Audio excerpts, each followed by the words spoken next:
Хот мөндөр сувг тавтамрал би бол хөтлөгчийн хот. Европ судлаач мөнхцөл энэ удаагийн кино түүх нэвтрүүлгийг надтай хамтран хүргэнэ. Нэвтрүүлэг маань та бүхэнд YouTube-ийн хот мөндөр сувг оруулангийн ТV телевизээр замун 83.3 107 хостелгооны хот мөндөр радиогоор хүрч байгаа.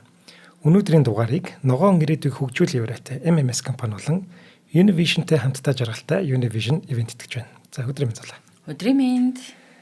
За их том кино ярих гэж байна. Кино яг цоврал тийм ээ. Тий. За нэрт зохиолч Жорж Мартины 1991 оноос эхэлж бичиж одоо хүртэл дуусаагүй байгаа. За гал усны дуун нэрт ийм зохиолоос сэдвлэн хийсэн ийм цуврал HBO компани гаргасан тийм ээ. За одоогоор Жорж Мартин болохоор одоогоор энэ гал усны дууны 5 цуврал намыг гаргасан байгаа. За. Одоо дахиад 2-ыг гаргана гэсэн төлөвлөгөөтэй байгаа байхгүй. Ингээд энэ 2 гарснаар энэ гал усны дуун гэд бидний мэдих хаан ширээний тоглоом гэдэг одоо энэ цуврал маань ингэж дуусах ёстой юм. Уг нь тий. Тэгэхээр дуусаагүй байгаа юм байна тий. Дуусаагүй байгаа юм. Ном нь бол дуусаагүй. Кино цуврал бол мэдээж одоо мөнгө их явж байгаа үзэгчд хүлээж байгаа учраас төрүүлээд дуусгацсан юм нэг. Тэгэхээр дахиж кино нь хийгдэх юм уу хийгдэхгүй юм? Хийгдэхгүй. Ер нь бол яг номоор нь л хийн гэсэн гэтээ тэр төлөвлөгөө бүтлгүүцэн талаар хоёлаа доор дуртах бол. За тэгээ маш сонирхолтой байна. За зохиолч маань энэ номны санаагаа за Толкины бүгжний эзэн зурлаас одоо номноос санаа авч хийсэн гэдэг. За бүгжний эзэн дээр мөн болон манай энэ зохиол дээр зохиомл дэлхий гардаг. За мөн цорын ганц элд гардаг. За өөрийн төрмөл эрхийн дагуу хаан ширээг авахаар ингэж хөөцөлдөж байгаа. Хаан ширэндээ суухаар зорж байгаа. Ийм үйл явдлууд гардаг гэдэг. Ижил төстэй юмнууд бол нэлээд олон байдаг юм байна. Тэгээд нөгөө манай төмөр сэнти сандал шүү дээ тий. Тэрний нэг сэлэм нь Гэндальфын сэлэм байдгаа гэж одоо зарим фэнүүд олж харсан баг. За. Зөндөө олон сэлэм ингээд байж байгаа. Тийм ингээд зөндөө олон сэлэмтэй сэнти байгаа шүү дээ. Тий. Тэгсэн чинь нэг сэлэм Гэндальфын буюу одоо манай бүгжний эзний одоо шидтний энэ сэлэм байна гэж олж харсан баг. Гэхдээ бол нэг аль биесээр студийн зүгээс юу яагаагүй. Баталгаажуулаагүй. Гэхдээ ямар ч сан тийм нэг адилхан сэлэм балаас байдаг юм байна. За зохиол бичиж байхад зохиолч ихнэр нэг сонирхолтой жижигхэн баримт хэлжээ. Зохиолч ихнэр нь хэрвээ чи Санса юм уу Ари хоёрын аль нэгийг алах юм бол би чамаас сална шүү гэсэн байна. Зохиол ихнэртээ уншуулж байсан юм байна тий? Уншуулгүй яах вэ? Энд чинь хэвлэгдээд гарцсан юм чинь. Тэгээ үргэлж нь болоогүй байгаа болохоор энэ хоёрыг алж болохгүй гэсэн юм байна тий. Гэтэ ер нь яхаа эхний ботын дээр нь уншичаад тэгж хэлсэн ч биш магадгүй тийм ээ. За мэдээж гарч эхлээд ном хэвлэгдэж эхлээд маш сонирхолтой ном байсан. Эхний сизон энтриг үзэхээр сонирхолтой байдаг шүү дээ. Маш сонирхолтой бүр хүн болго ингээл авч уншаал эн чинь бараг 40 гаруй сая борлогдсон гэдэг баг шүү. Гэж байхад одоо нэлээд олон кино компаниуд за таны энэ номоор кино хийх гэсэн юм аа гэж зохиолчтой нэлээд олон удаа уулзсан юм байна. Гэвч одоо зохиолч маань бүгдэнд нь үгүй гэж хэлчихсэн. Нэгдүгээрт миний ном бол кино хийхдэгээр бичигдээгүй. Би албаар ингэж бичсэн. Ягаад тэгэхээр манай зохиолч маань өмнө дэлгэцийн бүтээлч бас ажиллаж үзсэн юм байна. Тэрэндээ нэг жоохон таагүй дурсамжтай ч юм уу л дээ. Тэгээд юу нэг за номоор л кино хийхгүй шүү гэдэг ийм бодолтой байсан юм шиг байна. За тэгээд угаасаа миний номоор кино хийнэ гэж байхгүй. Маш урт. Би угаасаа кино хийхдгээргүй бичсэн наадах гэж. Гэт нэг ерөөсөө нүүр өгөхгүйсэн юм байна. За ингэж байж идэл харин DB Weiss болон David Benioff гэж хоёр продюсер байгаа. Кино зохиолч болон продюсераар ажилладаг хоёр залуу манай энэ зохиолчтой уулзаад кино хийх хэргийг авч чадсан. Энэ хоёр маань бусад продюсеруудыг бодвол юугаар ялгах гэсэн гэхээр бид нэр кино хийх гээгүй. Бид нэр цуврал хийх гэсэн юм а гэдэг санаатай. Тэгээд бүр 5 цагийн турш уулзсан гэж байгаа. Зохиолчтой. Тэгээд зохиолч за яг ингээд жоохон ингээд өөрчлөлттэй бол гуйраал те. За киногоо хийлгий. За харин нэг л асуултанд хариулчих. Джон Сноуи ээж нь хэн бэ гэж асуухад манай хоёр хариулж чадсан баг. Энэ юу ямар санаатай гэхээр энэ хоёрыг миний номыг мэдэрч чадсан байх уу юу? Тэгээ миний номыг уншсан байна уу гэдгийг туршиж үзээд тэгсэн чинь нөгөө хоёр нь чадсан баг. За манай хоёр маань ямар ч сан номоор кино хийх хэрэг авч чадсан. Ингээд HBO-тэй уулзсан. HBO-с зөвшөөрөл авах хэрэгтэй. Ингээд тэд нэр бас HBO-г залцсан баг. Юу гэж хэлсэн гэхээр ер нь за эднэрийн HBO-гийн захирлууд энэ номыг уншсан байна. Одоо уншаагүй байх та гэж бодоод энэ ном болохоор зүгээр л юм. Хоёр хүний хайр сэтгэлийн талаар ер нь ингээл хүмүүсийн харилцааны талаар гардаг. Хийхэд тийм хямдхан төсөл болно гэж хэлсэн байхгүй. Ятгах эхэлж байгаа юм уу? Ятгаагүй зүгээр л тгээ хэлсэн баг. Тэгсэн чинь нөгөө хэд нь за яг тгээ олон сая хувь оруулагдсан юм байна. Зохиолч нь мундаг хүн юм байна. Хийгээд зөвшөөрөл өгсөн. Гэхдээ бид нэр ямар төсөлд хөрөнгө оруулж байгааг ерөөсөн мэдээгүй. Чи ямар үнэтэй төсөвтэй кино цуврал хийлээ тий. Тий. За байж ба. Джон Сноугийн ээж юм бэ? Хэлж болохгүй шүү дээ. Ер нь юу баг спойл байхгүй шүү. Миний өнөөдөр ярих юм дээр. За ойлголоо. За гэтэл нөгөө нэг хямд болно гэдсэн кинон нэг анги нь л ойролцоогоор $6 сая бүтэж эхэлсэн. За эхний 5 улирал шүү дээ. Энэ дээр яг дунджаар ингээд 6 сая гээд явж байгаа. За тэгсэн чинь 6 дугаар улирал дээр бүр нэг одоо улирал шүү дээ. Энэ дээр $100 сая төсөлж өгсөн байна. За тэгэхээр нэг анги л 10 саяар бүтнэ гэсэн үг шүү дээ. Энэ чинь би зүгээр лаг кино хийх мөнгө байна. Уран сайхны нэг анги хийх төсөв нь бүхэл бүтэн зүгээр уран сайхны блокбастер кино хийж болохоор төсөв биш. Яг тийм багыз. За ингээд нөгөө нэг зардлаас гэтээ эн чинь зардлаас хамаг өндөр ашиг болж байгаа л та мэдээж. Эхний улирлаасаа л эн чинь зүгээр лалаад эхэлж байгаа шүү дээ. Тийм нөгөө мөнгө нөгөө нэг дистрибьюторсээс олно гэж янз бүрээр болж байгаа. Тэгмээ 10 сая маяг 100 сая маяг бол эдгээр зүгээр инээдтэм санагдчихсан баг сүүлийн үеиг дээр. За харин 100 саяар хийжсэн бол одоо энэ ертөнцийн дараагийн төсөл болох House of Dragon шүү дээ. House of the Dragon энэний нэг улиралд 200 саяг төсөлж хийж байгаа юм. За одоо 2 дугаар улирлын гараа дууссан байгаа бах тий. Цаашдаа ч энэ бол үргэлжлэх. Ер нь бол амжилттай явах юм төсөл гэж харж байгаа. За киноны зураг авалт гэж нүсрийн болдог байсан. За ерөөс 10 цагийн кино хийдэг байсан байхгүй. Нэг жилд. Энд чинь нэг кино хийх гэж 2-3 жил зарцуулдаг шүү дээ уг нь. Гэтэл манайх үгүй. Чинь 10 цагийн киног нэг ганцхан жилийн дотор хийдэг. Ерөөс маш их ачаалттай. Ингэж ажилтдаг байсан гэж. Нэг сизнийг нэг жилийн дотор зураг авч дуусдаг гэсэн үг үү тий? 10 ангийн чи тий? Тийм. Зураг аваад продакшн ажлууд хийгээд чинь зохиол явж байгаа. Ерөөс ингэдэг байсан. Манай DB Voice David Benioff чинь зохиолоо бич дуусгаад шууд маргааш нь баг дараа үйлрлийн зохиол руу ордог. За тэгээ зохиол бичээд явж байнгут дундуур нь зураг авалт явна, продакшн ажил явна. За тэгээд идэвхжүүлэлтийн ажил, рекламнууд явж эхэлнэ гэдэг. Ерөөс юм машин болцсон байсан байхгүй бид нар. За 5 дугаар үйлрэл гэхэд л шүү дээ тий. 5 улсад зураг авсан. За 150 гаруй тайз зассан. За 160 гаруй дөрүүдийг тоглуулж 5,000 гаруй олон хэсгийн жүжигчдийг ашигласан байна. За ингээд 1000 гаруй ажилчин ажилласан. Энэ бол маш төсөр ийм төсөв төсөл болж байна. Нүсэр том продакшн биш тий. Тий. За тэгээд шүү дээ зураг авалтыг нэг дор 2-3 газар зэрэг хийдэг байсан. Нэг газар нэг найруулагчтай, Хорватт нэг найруулагчтай нэг хэсгүүд явж байна. За тэгвэл Хорватт ч одоо манай нэг юунууд Daenerys Targaryen энэ зураг авалтад явж байгаа. Тий нөгөө Cersei-гийн shame гэж явдаг гудамж чинь. Тэр мөр бас тий Хорватт явж байгаа. Dubrovnik явж байгаа. За тэнгууд Исландд нөгөө юуны Night Watch-ийн явж байгаа гэдэг. Дандаа өөр найруулагчтай ингэж явдаг гэсэн. Вау. За энэ нь шүү дээ зураг авалтын багуудыг Jon Snow White Walker гэж нэрлэдэг байсан юм байна. За Jon-ийн юу болж ийн гингүүд за манайх дэдэ хувийн зурагтай байна гэж нэрлэдэг байсан. За тэгэхээр энэ цуврал болохоор зүгээр нэг цуврал байгаагүй.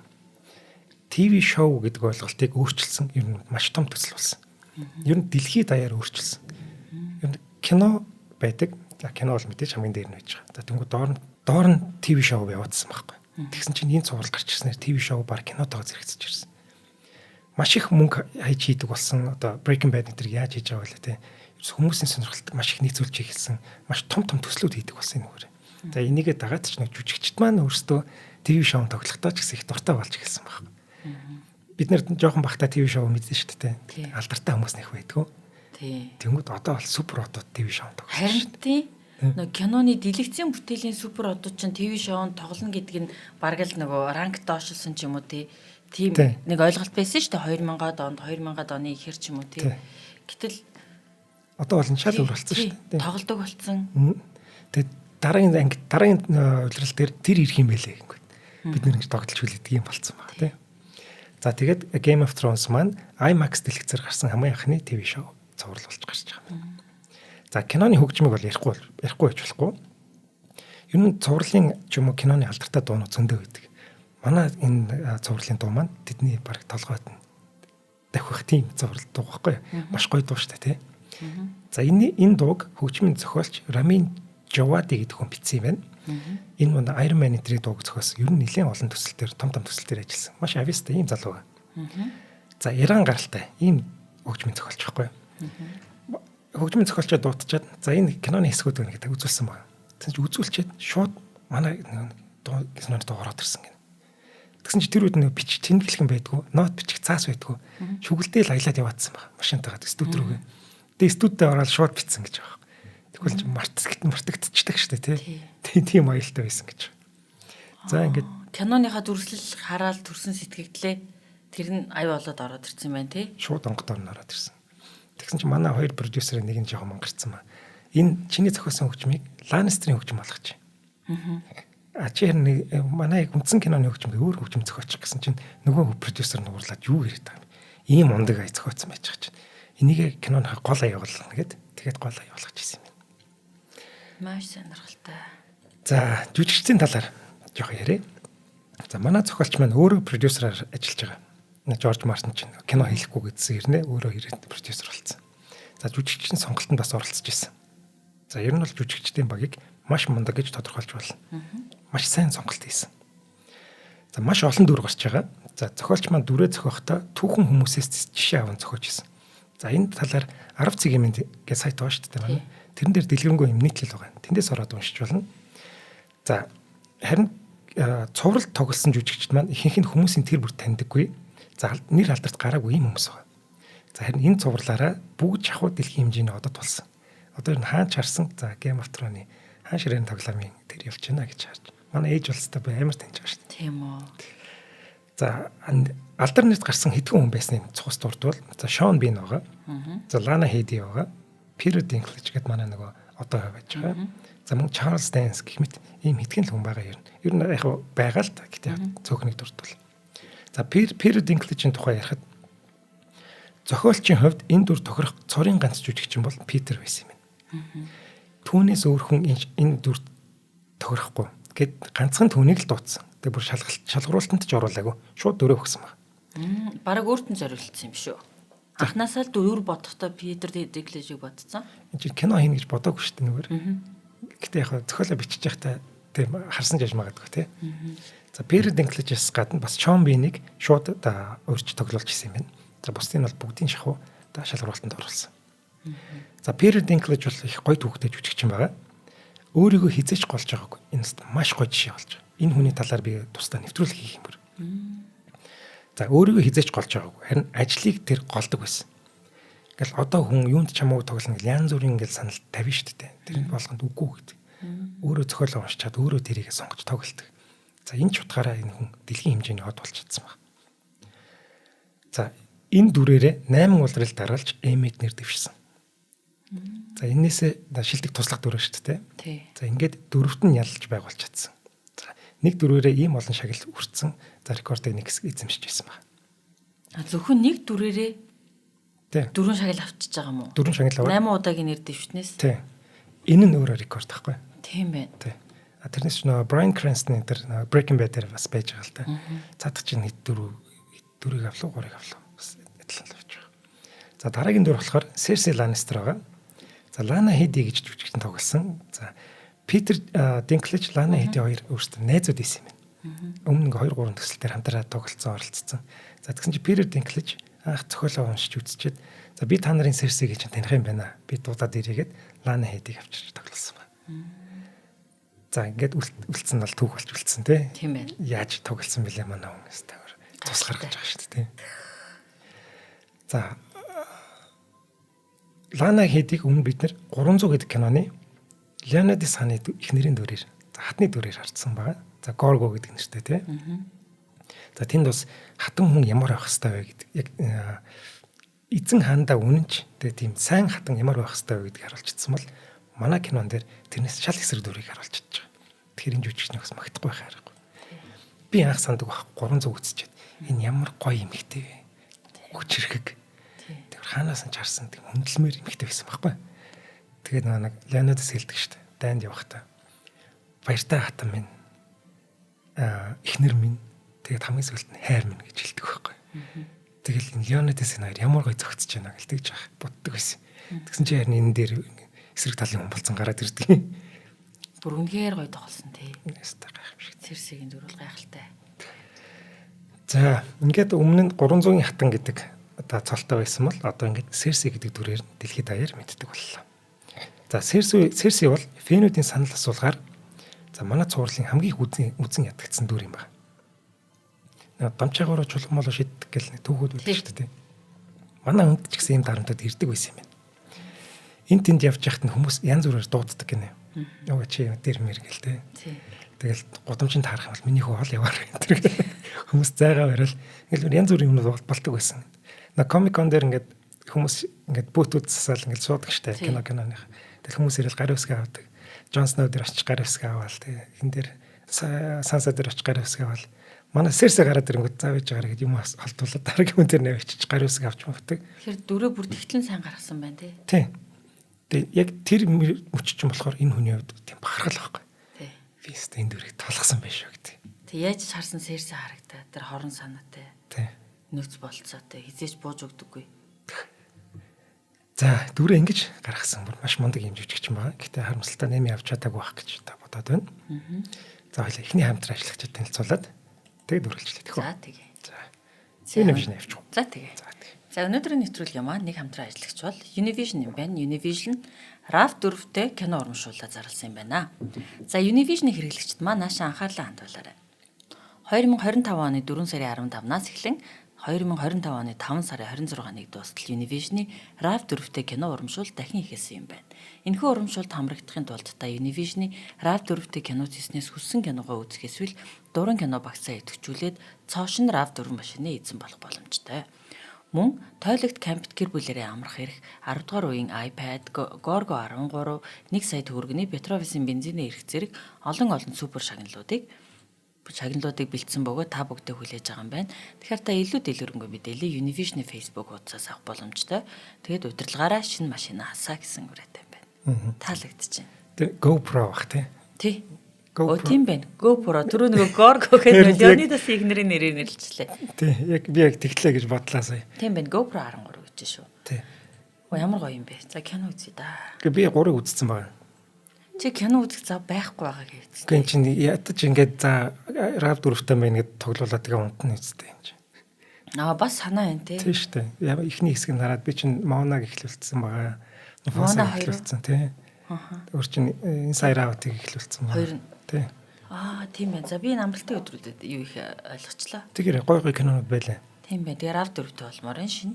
Тий. Тэгээд энэ чинь бас зөвхөн кино үзэх биш. Дурын кино багцаа идэвхжүүлээд тэгээд бас суулганд оролцож байгаа шүү дээ. Тийм байна. Тэгээд гой бэлэгнүүд тийм байна тий. Яг үнэ. За би бол машин минийх болцсон байгаа юм. Тэгэхээр чи бусдын л хараарай. За бусдаас нь сонгоё доо. Тэр нь юу гэхээр 10 дугаар үеийн iPad байж болж ин GoPro 13 1 сая төгрөгийн Петровисын бензиний эрх. За бодож байгаад. За шагналаа сонгоё. Баярлалаа авин тэтгэжтэй. За баярлалаа. За дараагийн дүр болохоор Джон Сноу, Кит Харингтон гэдэг жүжигчин. За өмнө нь бол одоо театрт тоглодог байсан жүжигчин маань телевизийн одоо анхныхын дүр энэ юм байна. За эхний Pilot Tank гэж гарсан. Энэ болохоор бидний үзсэн анги биш юм. Тэр бидний одоо миний ярих гэж байгаа ангийг болохоор зураг авалт хийчихэд продюсерууд өөрсдөө үзсэн байхгүй. За тэгээд disaster гэж нэрлсэн. Ийм гой зохиолоор хийгээд тэгээд энэ төсөл ингээд дууслаа. Ийм байдалтай явах юм бол энэ төслийг хизээч дэмжихгүй гэсэн баг. За манай Кит Харингтон ч тэрэн дээр бүр сугарсан маш муу тоглосон. Тэгээд одоо юу цуврал амжилттай болоод Кит Харингтон хот болсны дараа манай продюсерууд тэгж жоолдог байсан баг. Чи дэлжгнаа дэвэл тэр ихний анги чинь цацчихсан шүү. Тэгэд хүмүүс чинь ямар муу жүжигчин болохыг хараг гэдэг. Тийм нэг тоглоом шоглоом хийдэг байсан баг. Гэхдээ нэг өдөр гарах бах тий. Одоо гарч магадгүй алдагддаг ч юм уу тий. Гэтэ гарахгүй биш магадгүй. Зарим юм студиуд чинь бүр бүтэн кино хийчих тэрийг гарахгүй нуучтай штэ. Тийм үү. Тийм тэр бол маш сони тийм бол. Үзмээр санагдчихлаа. За гэхдээ одоо юу яасан ба? Джон Сноугийн дүрд үргэлжлүүлж тоглох эрхийг өгсөн. Муу тоглосон ч гэсэн. За нөгөө disaster болсон гэсэн шүү дээ. Хүмүүс бүр энэ асуудал боллаа гэдэг. Бүгд сэтгэл готролтой маш эвгүй болсон юм байна. За тэгэнгүүт за ингээ шин зохиолч авъя. Шин найруулагч тавья. За тэгэд энэ ангийг одоо яаж хиймээр байна? Засах уу яах уу? Тэг шинээр хийгээд 1 жилийн дараа заяа. Дахиж шинээр хийсэн ба. 90% зураг авалтыг шинээр хийсэн. Тэгээд зарим нэг жүжигчдийг сольсон. Одоо Daenerys Targaryen шүү дээ. Тэнд чи өөр охин тоглоод бүр ингээд пилот дээр явцсан байхгүй. За. Тэгвэл энийг солигээд өөр охин тоглуулад тэгжээж энэ цуврал аврагдсан байхгүй. Тэрнээс бидний дуртай энэ цуврал чинь дампуурах шахсан. Тийм байна. За Daenerys-ийг ярьсных. За Emilia Clarke гэж Британи гаралтай жүжигчин тоглосон байгаа. За жүжигчнэр ажиллаад дөнгөж 2 жил болж байгаад энэ төсөлд орж ирсэн байна. Манай энэ охин чинь жүжигчин болох маш их сонирхолтой, хичээл зүтгэлтэй юм байна. Тэгэд өөрийгөө ингээд юу яагаад жүжигчний сургуулиудад ингээд санал болгож байгаа. Би танад ормоор байна гэхэд бүгд татгалцсан байна. Гэхдээ манай кино тогснороо дэлхийн мод болж чадсан. За төсөл дууссаны дараа гарын дээрээ 3 лууны шивэсийг хийлгэсэн байна. Ер нь ингээд өөрийнхөө хамгийн хайртай зурлч юм уу, өөрийнх нь амьдралтын импакт одоо чухал нөлөө үзүүлсэн иймэрхүү төслийнхөө ямар нэг юм шивүүлэх тохиолдлыг илбэгэлтэй Холливуудад. За жишээлбэл манай Avengers-ийн 6 штэ, оригинал 6. Тэдний нөгөө Hulk-аас бусд нь бүгд аль нэг хэсгээр Avengers-ийн шивэстэй штэ. Манай Hulk-т байхгүй юу? Hulk хайгаад хийлгээгүй гэсэн. Тэгээ хүн хамгийн хүчтэй Avengers нь байдаг. Тэгээд Hulk хийлгээгүй. Гэтэ жүжигчин айгуу гоо тийм зөөлөн жүжигчин те. Харахад ер нь гоё жүжигчин. Hulk-ийн дүр тоглосыг нь хараад би ер нь гайхсан. Тийм. Ер нь анх харчаад нөгөө Эд Нортон хайчиж байгаа гэж бодсон шүү дээ. Яг үнэ. Эдвард Нортон бол амар таалагддаг гэсэн. За ер нь ирээдүйд нэг авчрах суурморг шоу яваад байгаа юм. Зүгээр ховч ив шүү те санийх. За манай нөгөө Эмили Кларк маань манай төслийн хугацаанд 2 удаа одоо хүчгшгсэн гэнэ. Яасан гэсэн чинь тархины асуудалтай. Тархиныхаа нэг хэсэг байдгүй гэнэ үү? Тийм сони юм өвчтэй юм бэл. За тэгээд эхнээс удирдлын зураг авалтын үеэр тэрмэр бүр үгнүүдээ мэдгүй. Тэгээд намаа хин гэдэг үлээ гэнтэр гэд бүр ингээд тархины орон гарan болоо. Тэгээд хагалгаа молгоо хэлгээд эмнэлэг төвтэй буу юм болсон юм байна. Заасан чинь 3 дугаар удирдлын одоо туршид бас цус харвсан. Ингээд 3 цагийн туршид хагалгаанд орсон. Ер нь жоохон тархины асуудалтай. Эвгүй юм лээ. Гэхдээ л одоо дөрөө гайхалтай бүтээсэн тийм ээ. Тий. За нэг сонирхолтой баримт хэлэхэд цуврал гарсан үед Америкийн нэгдсэн улсад 160 гаруй хүүхэд нэгэн цоошин нэр бүртгүүлсэн гинэ. Энэ нэр болохоор Khaleesi гэдэг нэр. Энэ чинь хүний нэр биш шүү дээ тий.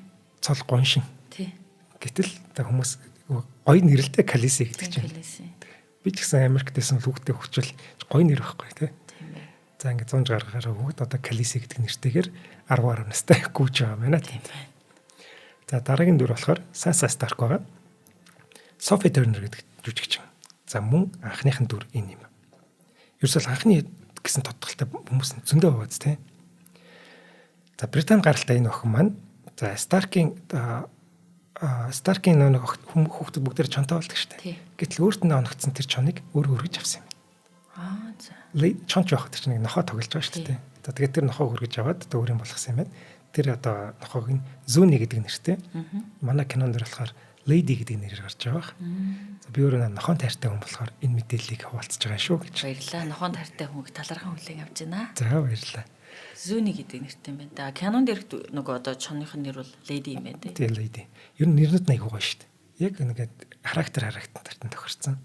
Энийг чинь Lady тэгээд өөр юу хичээлээ. Гэтэ манай Jon Snow болохоор Ghost гэдэг байхгүй. Тийм Jon Snow-гийн чоныг санаж байна. Гэхдээ энэ сонирхолтой энэ Sansa-г бол анх ингээд за би жоохон спойл хийчихв.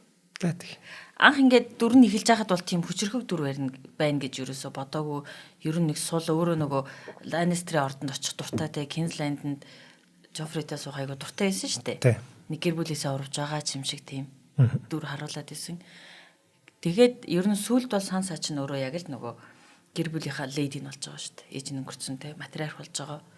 Магадгүй тэрийн зөгнөө чоныг нь ледиг нэрлсэн болоо. Магадгүй тэгсэн ч юм. Тэгэл Lady of the Winterfell. Тийм шүү дээ те. Тийм байна. За тэр чонд дурдсных. Эхний улиралтаа чоныг болохоор яг нохоноо тоглолсон. Хоёрдугаар улиралтад нөгөө чон чинь маш том болох хэвээр. Dire Wolf шүү дээ те. Маш том болох хэвээр учраас тийм том нохоо гэж байхгүй. За тэгмэд бүгдийг юу болгосон юм. CGI-аар тусгай эффектээр хийсэн. Тэгээд энэ чинь маш цаг баг гэсэн шүү дээ тий. Тэгээ зарим үйлрэл дээр бүр ингээд чон хийх цаг байхгүй. Тэгээ тайлт харуулаад зүгээр ингээд яваадсан юм. Уг нь бол чоны хүрэг маш их байх хэвээр. Тэр чон чинь маш гоё дүр байхгүй уг нь. Тий. Сүрлэг тий. Яг дайн тулаанд чон гараад ирэнгүүт хүмүүс ингээд орилддаг шүү дээ тий. Тий өөртөө ингээд явахт нь ингээд томоор ингээд сүрлэгээр гарч ирвэл бүр гоё шүү дээ. Тий. Уг нь тех ёстой байсан байхгүй. Тэгээ хийхэд хэцүү болоод гарахаа байсан биз шүү дээ. Тий цохос дорд. Тэг ер нь бол нэг тийм гоё гарахаа байсан шүү дээ сүүл рүүг бол. Тийм. Jon Snow-ийн хэсэг дээр л нэг гардаг тийм. За, Maisie Williams гэж хөөрхөн охин байна. За, Maisie Williams болон Sophie Turner хоёр маань энэ цувралд одоо анх шалгаруулалтанд ороод тэнцсэн дээрээ маш их баярлаад тэр одоо тэнцсэн өдрийгөө гарн дээрээ цугтаа шивүүлсэн юм. Энэ цагаас хойш энэ хоёр маань маш сайн найзууд болсон. Одоо ерөөсөө сахилгууд болохоор л энэ хоёр ядаргатад энэ тэнцэглэхгүй тавьчихдаг. Ийм найзууд болсон байна. За энэ хоёр маань ганцхан насны зөрүүтэй. Ганцхан насны зөрүүтэй. Тийм. Тэгсэн чинь кинон дээр яаж гардаг вүлээ? Бүр 5 6 насны зөрүүтэй. Тийм, нэлийн зөрүүтэй эгчтэй хоёр шүү дээ. Тийм гэж гардаг. За тэгсэн чинь Massive Williams маань өөрөө одоо шалгуулалтанд орох бичлэгээ продюсерууд руу явуулчих. Тэднэр ч гэсэн одоо хүмүүс зөндөө олон хүн хайсан гэж байна. Энэ зүр хамгийн сонгоход хамгийн хэцүү дүр байсан гэнэ. Тэгэл одоо бичлэгүүдийг үзээд байдаг. Тэгсэн чинь тэнцэн нэг жижигхэн бичлэг байна гэнэ. Тэрийг татах гэсэн чинь манай хэд ч нэ Хорватд ч үлээ Мальтад сууж исэн. Зочдбууд интернет мя. Тэгээ нэг бичлэгийг татах гэж 5 6 цаг болсон гэнэ. Жохон бичлэг. Тэгээд арай гэж татчих дуусаад үзсэн чинь энэ улс яг хэм байсан гэж. Ария байсан гэж. Дурсаж ирсэн байдаг юм. Магадгүй бичлэгийн татхад тийм хэцүү байгааг байсан бол тэг сонгогдохгүйсэн баха. Магадгүй. Тийм. Чин яг нэг тэнц нэг зүйл байгаад байна штэ. Юу гэдгийг тодорхойгүй. Тэгэл маш олон бичлэг үтсэн амархан гараад ирсэн. Яг тэд нар дунд ингээ орсон бол анзаарахгүй байсан байж магадгүй. Магадгүй. Нэг хүлээлт чинь хүнд маш их юу өгдөг те. Тийм. Тэгээ хүтэн чармаалт ингээ яага болохгүй байгаа ингээ 6 цаг оролцсны дараа харангуут хүлээлт чинь шал өөрлөсөн байгаа шүү. Тийм. Яг энэ хүлээлт гэдэг дээр нэг юм ярьчих. Сизон хооронд хүмүүс хүлээж үзэх хэрэгтэй байхгүй юу? Тэгэхгүй цуврал дууссаны дараа шууд ингээ бинж шууд бүгдийг үзчихдэг шүү дээ. Тэгэхээр зарим нэг гоё эсгүүд ингээ яг тэр гоё бидний авсан мэдрэмжийг авч чаддаг. Яг спойлтагчсан. Тэр чинь ингээ 7-8 сар хүлээж байгаа шүү дээ. Дараагийн цуврал удирлын яг тэгж хүлээж байгаад үзчихсэн амар гоё байдаг байхгүй гэж та үзэгчтэй зөвлөё гэж. Тийм битээ бинж watch хийгээрэй. Бинж watch боёо араас нь үргэлжлүүлж үзэх те. Тий. За одоо киноны баг хамгийн гоё дүрдээ тохирсон хүний талаар ярина. Энэ болохоор Charles Dance буюу манай нөгөө Lannister-ийн аав нь. Tywin Lannister. За тэр хүнийг хараад би шууд ингээд сүрцсэн. Кино шүү дээ. Кино гарч ирэхэд би сүрдээд бүр ямар гоё дүр вэ гэж бодож байгаа. Хитээ одоо эсрэг талын дүр ч гэсэн би тэр хүнийг бүр ингээд балиашгэлдэг гэсэн байхгүй. Одоо ямар зөв санаа гарах бол одоо энэ хүний жүжиглэлт яах вэ гэж ялангуяа хардаг байсан. Тэр хувцас нь ямар ч гоё зөгтгийн би хаана ямар ч тийм сүрлэгийн тийм маш гоё дүр бол энэ байна. За энэ хүн маань 32 настайгаас жүжигчнээр ажиллаж эхэлсэн юм байна. За ер нь бол нас нэлээд өндөр болсон гэсэн үг. За энэ дэр нэг юм хэлэхгүй болохгүй. Нас нэлээд өндөр гэхэд өмнө нэг хүнийгд ингээ хэлсэн чинь загнуулсан. 32 чинь ямар юмных нь өндөр нас үдий ингээд тийм.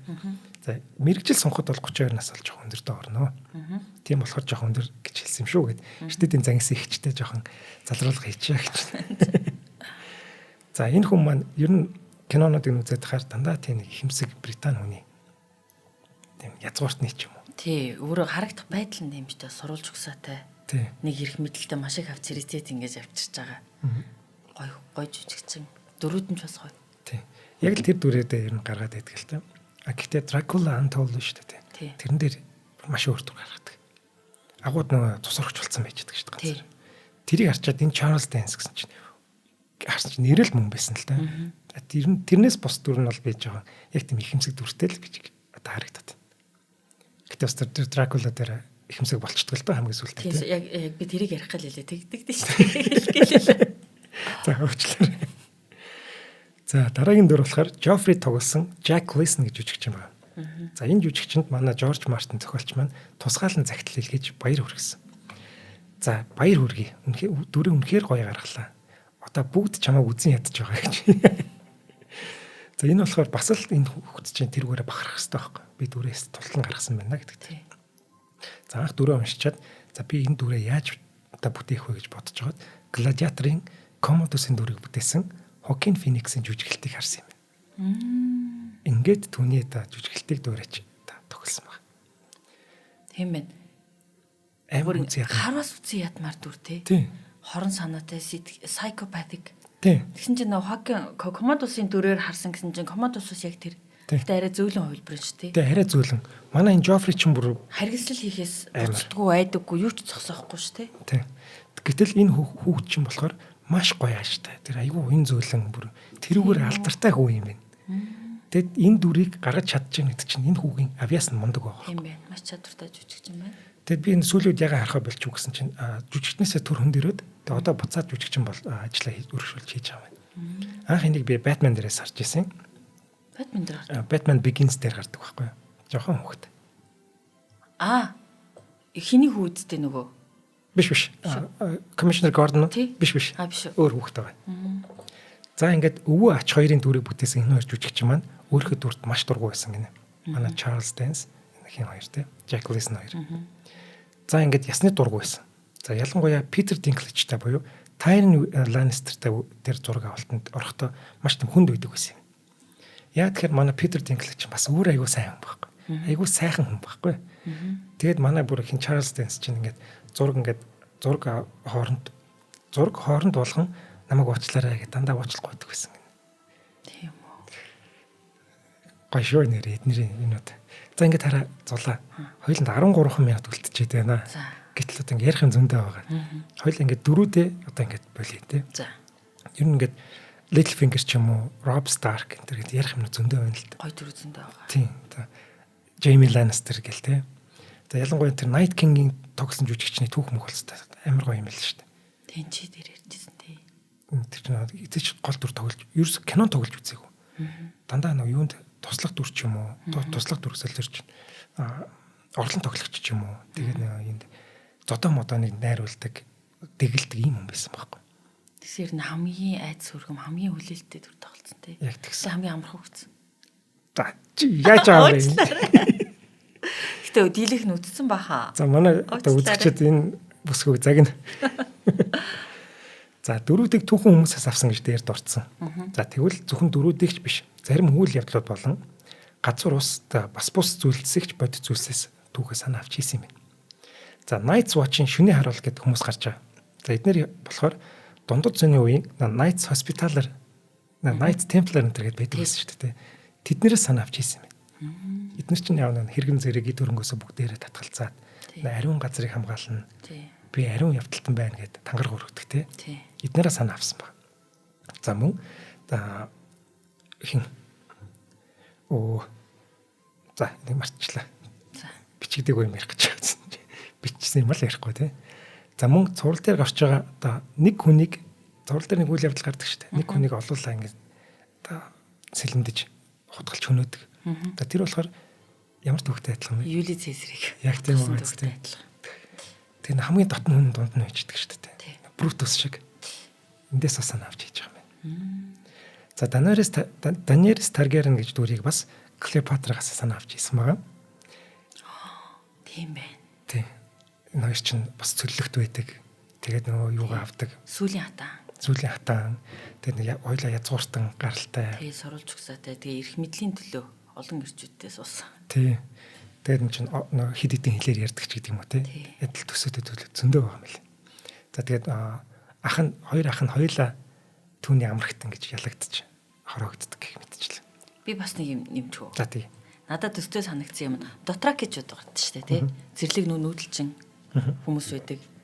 Морь ундаг, нүүдэлж амьдардаг, бүүнөрөө отоглон аймаг омгоороо амьдардаг, зэрлэгийн муцтай, бэр чадaltaй, баатарлаг тулгаанч хүмүүс байдаг. Тэднийг би хараад анх трак гэж удаас санаа авсан байна гэж харсан. Тракууд нь бол одоогийн Болгарын газар нутаг, Грекийн одоо хойд хэсэгтэй Тесалийн орчмоор амьдарч байсан юм нүүдэлчин иргэншил байхгүй юу? Төв азаас хүмүүс нүүдэлж очихоос өмнө амьдарч байсан яг морь хэргэлдэг, одоо морь унлага хэргэлдэг, тэгээд ийм зэрлэг балмад хүчтэй нөгөө өмнөх микинчүүд, миньончуудыг бодвол арай зэрлэг балмад хэрнээ нүүдлийн амьдралын хэв маягтай, тэгээд ийм морь унлага хэргэлдэг ийм хүчтэй тулаанч иргэншил ард түмэн байсан. Тэгээ би яг дотракичуудыг харчаад тракуудаа санаа авсан байна гэж бодсон. Тийм үү. Гэтэл зохиолч маань өөр нэг хүмүүсээ санаа авсан юм байна. Тий, тэгж ярьдаг. Хин бэ? За чи хэлээч. Би нэг хүлээн зөвшөөрдөггүй. Хүннүүчүүд. Тэгээд монголчууд. Нүүдэлчд. За тэгээд бас уугуул индианууд эднэрийг холж байгаад гаргаж авсан гэж хэлдэг юм. Энэ яг зохиолч өөрийнх нь юу шүү. Тий. Чи аюулын зөвшөөрөхгүй. Би яагаад гэвэл харахаар шууд надад тракууд байна гэж харагддаг тий. За. Тэгээ би тэрийг хүлээн зөвшөөрдөг. За.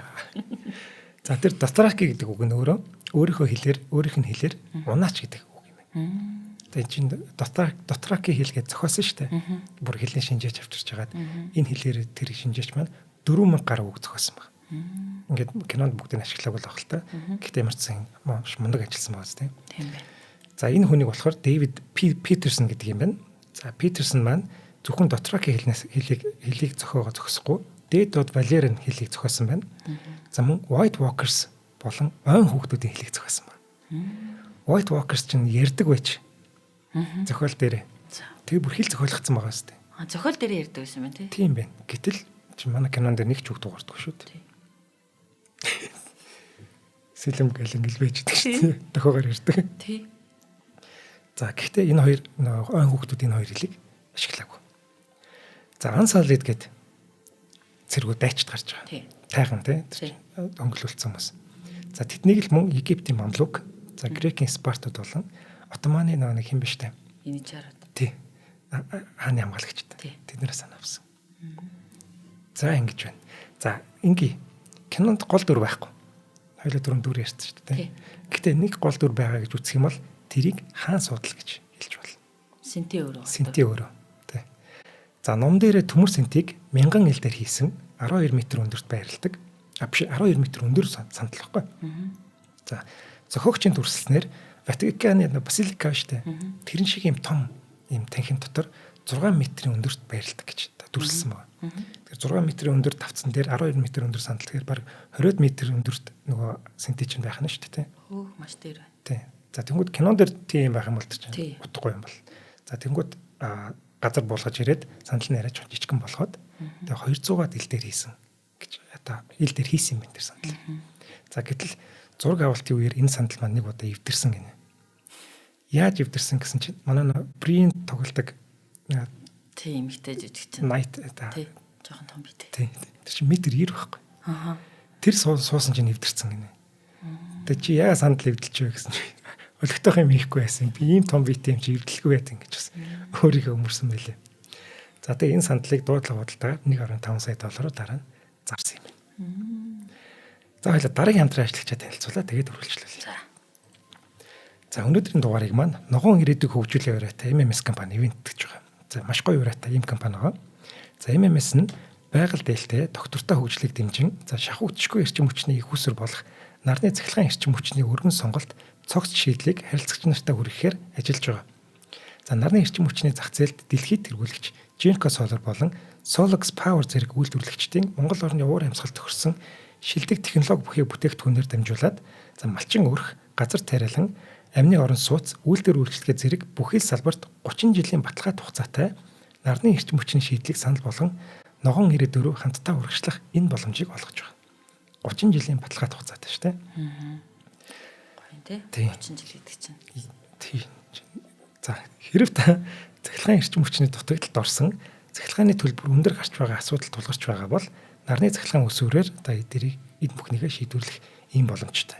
За дэлгэрэнгүй мэдээллийг 7711 1999 гэж залгангуудаа дотор утас буюу 2 дугаарыг дарчих юм байна. За мөн 8966 41 дугаар явцнаас дэлгэрэнгүй мэдээлэл авах боломжтой. За тэгээ сонсогч нартай нэг юм нэмжлэхэд ер нь альва бүтээгдэхүүнийг яг албан ёсны дистрибьютор тэр газраас нь авчвал ер нь маш амар байдаг.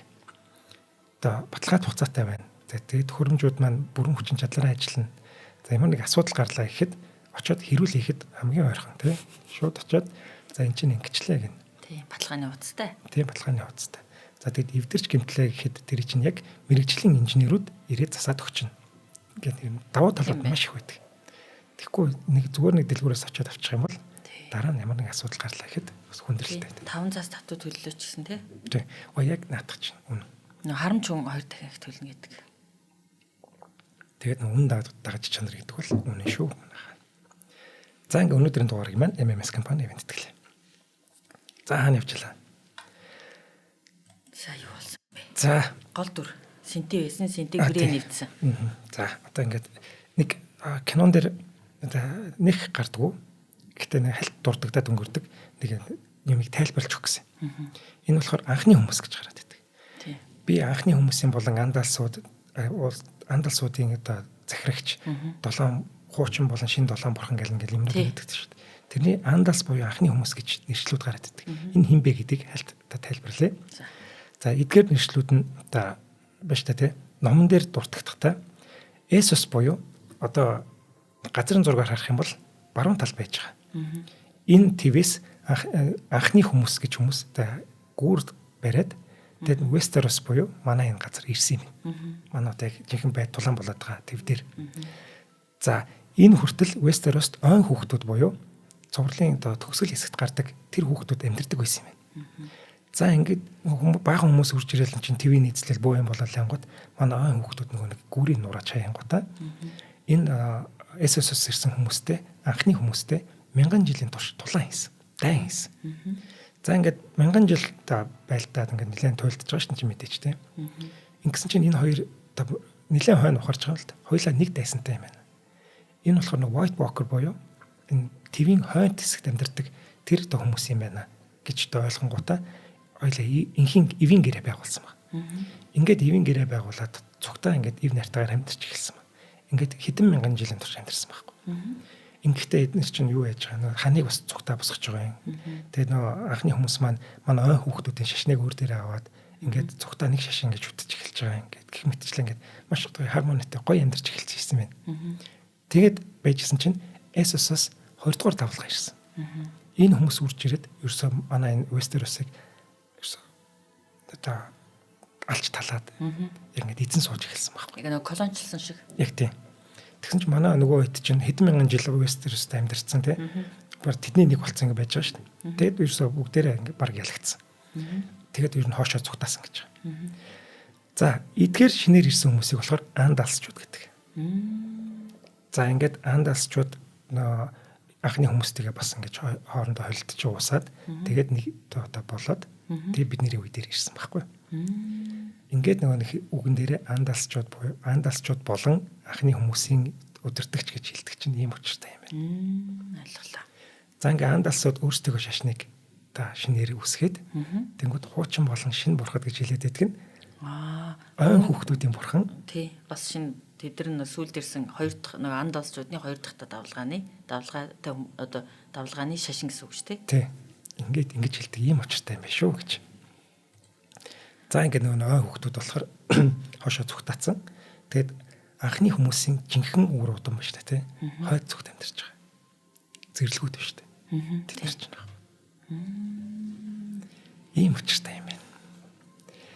За 2014 онд Хатан ан Элизабет 2 дугаар Элизабет болон ханхуу Филипп нар Ирланд дахь зургийн талбайгаар зочилсан гэнэ. За Хатан ангийн үеэр төмөр синтез суухыг хүссэн боловч сууж чадаагүй.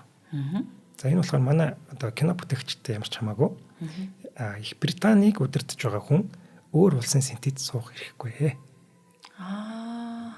Тийм болохоор суулгаагүй юм байна. Хатан ханд нэг хүн ирээд хэлж штэ. Португал юм байна тий. Тэгэхээр дэрний хатан болох гэсэн штэ. Тийм. Зүгээр 2 дугаар Элизабет. Тэнгүүт энэ одоо өөр улсын ширээнд сууж болохгүй гэдэг шүү дээ. Тэнгүүт тэр нь зохиомл байсан ч хамаагүй гэнэ. Ерөөсөө болохгүй бол болохгүй юм байна. За ингээд Ирланд улсад болохоор Westeros-ийн хойд хэсгийн зургийг авсан байна. За харин King's Landing болон Essos-ийн зургийг Хорватд авсан байна. Эхлээд Мальт давж эхэлж ирсэн юм байна. Гэтэл эхний үйлрэл дээр энэ хэд маань алдаа гаргаад маш тийм үнэтэй дурсгалт тийм чулуучсан юмыг авч эвтэлцэн. За ингээд дахиж очих нүрэг болсон байна. За ханны цаадах хэсгийг харин Исландд очиж зургийг авсан. Ер нь яг төгссөн газар л очиж авсан байна. За эхний хоёр үйлрэл маань гал усны дуун зохиолын эхний хоёр ном болох хаан ширээний тоглоом болон хаадын тулаан зэрэг номоор яг хийгдсэн. За харин 3 дугаар үйлрэлээс эхлээд одоо ингээд ер нь жоохон юу яатсан ба. Номны хэсгүүдийг аваал ингээл янз бүрийн 4 дугаар номноос ч аваал ингээл янз бүр болгоол. Ингэсээр эхний 6 үйлрэл маань зохиогчийн бичсэн эхний 5 номноос хийгдсэн байхгүй. За харин сүүлийн 2 үйлрэлээ хийх гэсэн чинь зохиол байхгүй. Яах вэ гэд боо юм болсон. За энэ үед харин зохиолч Жорж Мартинаас хэд хэдэн санаа ирсэн баг. За би юу нэг иймэрхүүгээр бичихсэн юм төлөвлөгөөтэй байгаа гэдэг санаа ирсэн. За ингээд тэр санааг өөрсдөндөө аваад тэр манай хоёр зохиолч маань өөрсдөө зохиолоо бичээд ингээд сүүлийн 2 үйлрэлийг хийсэн баг.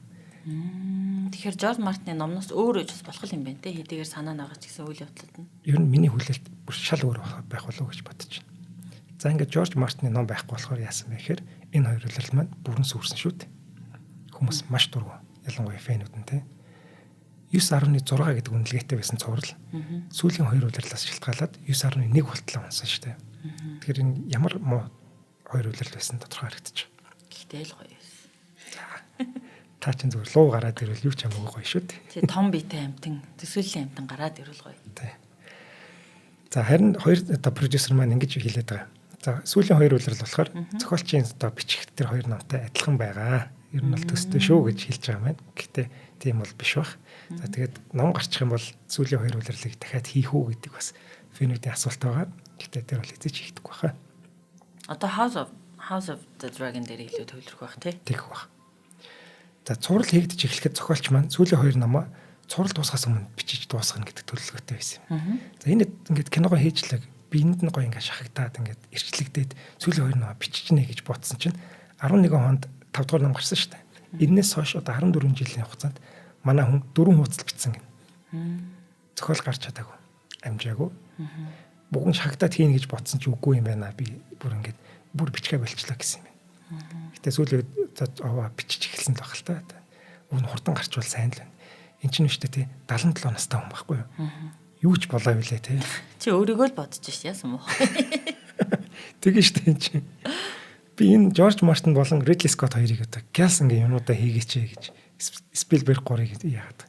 Спилберг ч арай жоохон залуу гайг байхаа тэр. За алдар нэрийн талаар ярив. За ярих юм баг байхгүй дээ. Ер нь бол маш алдартай гэж хэлж гэлэлд ер нь бол тий. Тий. За нэг жишээ хэлэхэд 2018 онд гол дөрүүдийн хөргийг одоо багтаасан, дагуулсан Марк Ходлтанд гарсан юм Их Британд. За тэгэхээр энэ бол ямар алдартай кино болсон тодорхой харагдаж байгаа. За 69 удаагийн Эмигийн шагналт. Энэ баг рекорд баг.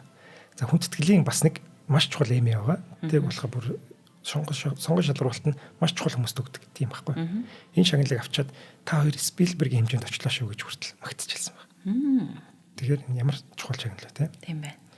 За маш алдартай болсон зүйлүүд нь болохоор үйл явдал нь сонирхолтой. За өгүүлэмж сайтай. За ер нь бол түгээмэл үүдэх зохиолуудаас шал өөр шүү дээ тий. Маш тийм гинтийн огцом хэрэглэлтүүд гардаг. Гэхдээ хамгийн гол нь хүн гэдэг амтныг яг байгаагаар нь харуулсан. Түүний шунлыг за юу гэдгийг те үнцэн ядалт атаачтай хорсол тэр бүгдийг яг ямар нэгэн уянгын хяналтгүйгээр гаргасан. За мөн дээрэс нь үнж байдлыг ч гэсэн харуулж байгаа, сайн хүмүүс байдгийг ч харуулж байгаа. Ер нь ингээд хүний бүх өнгийг яг байгаагаар нь харуулж чадсанараа хүмүүст их таалагдсан болов гэж бодоод байгаа. Үнэн шүү тэр. За одоо юу ч гэдэг яг ингээд хоёул дүр яриад амжсангүй шүү дээ. Уг нь би анх зохиолоо бичиж байхдаа ингэсэн байхгүй. За гоё ингээд тайлбарлаад тэр дүрний юм ингээд тайлбарлах гэж үнэхээр бүр ягаад ч амжихгүй. Би чамд Game of Thrones нэг нэвтрүүлэгт багтахгүй гэж хэлээд. Харин тийм ээ намайг өршөөр. Гэтэ нэг юм төлөвлөгөө ч юм уу би бодлоо л да. Хоёул ер нь дараа нь би нөө Friends-ийг дүрээр нь ярьсан шүү дээ. Тэрэн шиг яг энийг бол дүрээр нь ярил бүр маш гоё. Тийм байна. Санал нийлж байна. Чи түрүүн Сансагийн хөгжлийг ярьсан шүү дээ. Тэр мэрийг ч гэсэн хоёлаа. Эннээс болоод ингэж ингэсэн. Тийм. Жоо спойлтал дугаар болох. Гэтэл тийм. Джон Сноу ч гэсэн анхандаа суул байсан шүү. Тийм шүү дээ. Тийм. Энэ бүх дүрийг яриад Серсиг бид нар маш хүзээ яддаг шүү дээ. Тийм. Гэхдээ яадаг вүлээ те. Тэр нөгөө дахиад спойлдох чинь заа уучлаарай. Тэгчлээ ингээд хоёлаа зөвхөн дүрч гэлтгүү. Ер нь бол өөр гоё ингээд хувилбарууд жишээлбэл Тайван тэрийн хэний хүүхэд вэ ч юм уу те. Гэх мэтчлэн ингээд ярьж гоё дугаар дараа нэг хий. Тийм, тэрийн эцгийн талаар 100-ны маргаан байгаа шүү манайхаа. За, энэ зураг маань ер нь бол бидний бэлдсэн зохиол ингээд дуусч байна. Гэхдээ энэ зурлыг яаж ярих болсон бэ гэдэг шалтгаан ерөөсө Монголд ийм кино хийх боломжтой гэдгийг би дахин сануулах гэдэг. Энэ бол зөвхөн фикшнл зохиол шүү дээ тийм. Тэгмэд бидэнд ерөөсө бэлэн зохиол байж байгаа. Бүх юм байна. Энд чинь уруулж харуул татаачтай юу гардаг вэ? Бүгд гардаг шүү дээ тийм. Үнж байдал. Гэтэл манад бүх түүх нь байгаа шүү дээ. Тэрүүгээр гой зохиол хэлдэг. Тэг хүмүүс ингээд яг тэр зохиолын аль хэсэгт нь дуртай, юунд дуртай вэ гэдэг эдгээр биднэрт заагаад өгчлөө. Бид нэр яг тэрүүгээр нь л хийчихэлтэй. Маш гой зохиол бичээд бид нэр HBO дээр очиход юун Lord of the Rings биш Game of Thrones байхгүй юу? Тийм дээ гой том амьтан гаргаад бүртэж байна. Тийм шүү дээ. Тэр амьд гарч болно шүү дээ. Тийм. Гэдэг санаагаа дахиад хэлэх гэсэн. Би ч нэг 3 4 дахиад хэлж байна. За манай инхотын санааг хүлээг авна уу? Харин тийм манай зохиолчд маань гой зохиол бичээд хэлж тийм. Уг нь бол чадна шүү дээ тийм. Ийм байна да. За За ер нь бол ярих гэсэн юмнаа ер нь Game of Thrones-ийн хоёлаа бараг 20% нь ч хүрсэнгүй тий. Үнэхээр том кино юм. Ярих юмч зөндөө юм. Тийм дахин нэвтрүүлэг хийхдээ бол таатай байна. Дөрүү дээрээ. Тэгээ. Маргаанууд байгаа. Тийм маргаанууд байгаа. Тийм зарим дөрүүд дээр хүмүүс чинь зарим нь айгу таатай хүлээж авдаг хэрнээ зарим хүмүүс тий эсрэгцэн байр суурьтай байдаг дөрүүд байдаг шүү дээ бас. Тий. Тэр дөрүүд төр ч гэсэн. Энэ хүн муу гэд тэр чигтээ муу биш байхгүй. Тий. Үйлдэлүүд нөхцөлөд нь тэр хүний хэн байхыг шийдсэн үед байдаг. Чи жишээлбэл Жеймиг юу гэж бодох вэ ингээд өөр хүн өөрөөр бодно шүү дээ тий. Гэх мэтчлээ. За ер нь тэр дугаарыг заавал хийе хоёлаа тий. За тий. За баярлалаа зулаа. За баярлалаа ба. За өнөөдрийн дугаар маань та бүхэнд YouTube-ийн Од Мөндөр Суг оруулан NTV телевизээр зам 83.3 107 төлөвний Од Мөндөр радиогоор хүрлээ. Дугаарыг Ногоон ирээдүйг хөгжүүлэх явраатай MMS компани болон Univision-тэй хамтдаа жаргалтай Univision ивент тэтгэлээ. За зулаа. Дараа нь маш гоё дугаарийнэ хоёлаа. За тий.